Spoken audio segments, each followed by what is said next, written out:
All right, guys, I am back, and we're doing this again. Is this giant Texas cask strength rye whiskey any good? Let's check it out.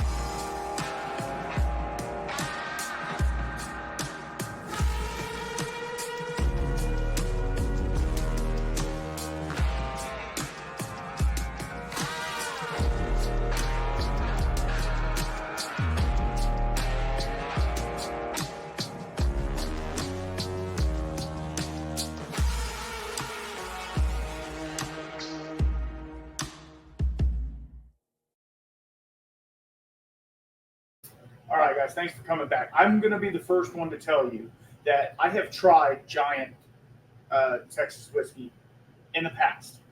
They are a huge manufacturing plant of whiskey now. They are really doing some cool stuff, and they're doing mass production, like mass. They want to be the largest distillery this side of the Mississippi.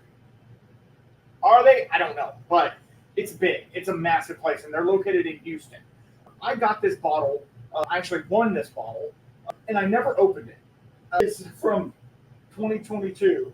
I never opened it, and I need to open it. So let's just talk about it.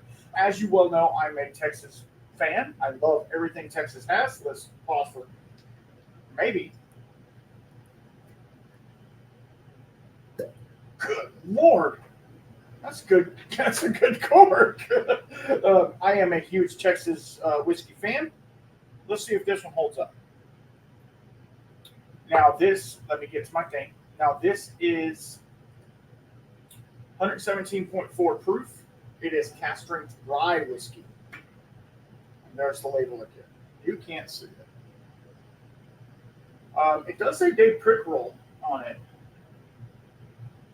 which is kind of cool. It says mash fermented, distilled, aged in Texas with Texas grown grains. So aged a minimum of 2 years. So let's just see how it is. Right off the bat, I can smell it from out the glass. I mean, that's a heavy pour. I need to not have that much. It's pretty rye. It's like grassy. Not grassy like in the bad way. It's more like grassy, like hay. Okay, this is first drink of the day, so it is a little spicy on the nose. When I say spicy, I mean like baking spice, cinnamon, maybe some nutmeg, maybe. Has a nice nose. The legs are just now forming.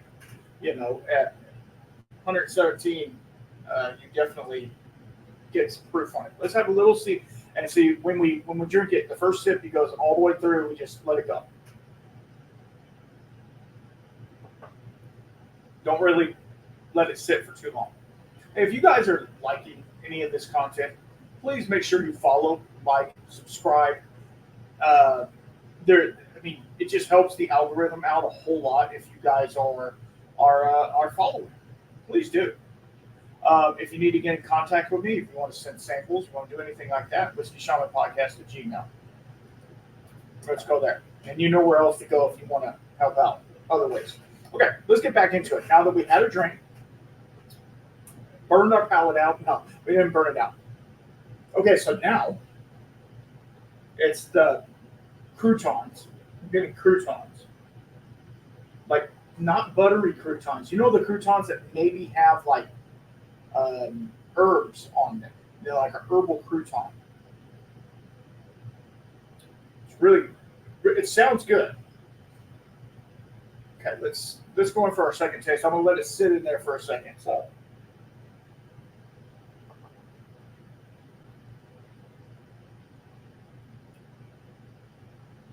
okay, I'm gonna tell you this right now. That's a good whiskey. That is a good whiskey. The Giant that I had before, it was brand new. I think maybe the distillate was 9 months old. They rapid aged it or whatever. You can get a lot of color in 9 months, right?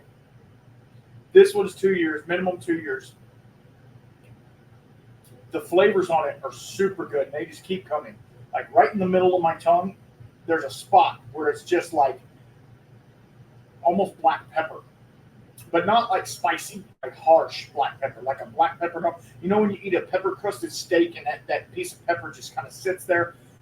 It tastes like that.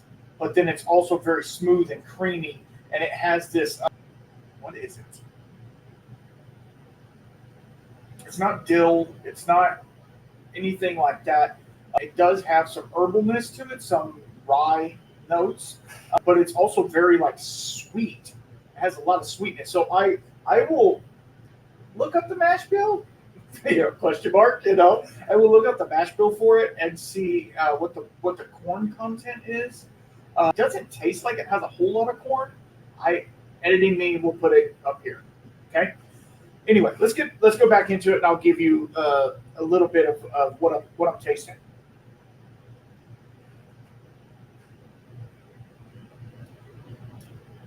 Okay. Oh wow. Okay. So it got a little bit different. I'm adding a little bit of water to it while I'm thinking about it, just so it can set. Maybe 5 drops. It was like a honey nut Cheerio at the very beginning, and then it went into that crouton-y type herbalness, almost like olive oil when they put herbs in the olive oil. It's almost like it coats your mouth. Really, really nice. I think it's great at this proof. This would be excellent in a cocktail. In an old fashioned, this would be excellent. I don't know if you can get this whiskey. I'm sorry. I don't know if you can.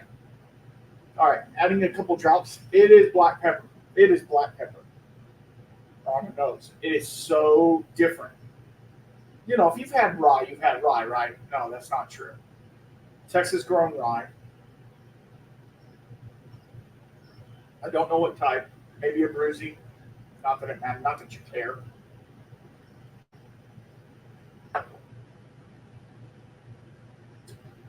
See, that just made it kind of fall apart a little bit.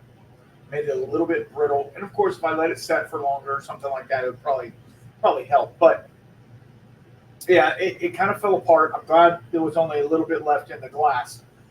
It kind of fell apart. You get the vanillas, the caramel, the almost a cherry note, but it's not really cherry. Maybe like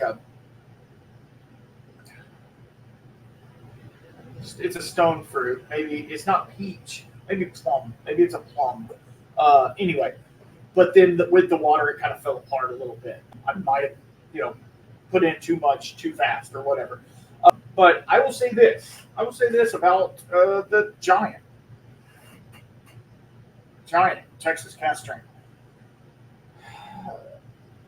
It's really nice. I was actually gonna hate on it, but I'm not. It's really nice, and the fact that they're making it all in Texas, that's really cool. And thank you for the bottle. It's awesome. So I don't know what else to say. I mean I'm I'm shocked. I'm not shocked. I'm pleasantly surprised. Obviously, if you like this type of content, please make sure you follow, like, subscribe, like I said earlier. And if you want to see more of these reviews, leave a comment down below if you want to see more reviews on obscure whiskeys that you're probably never going to get.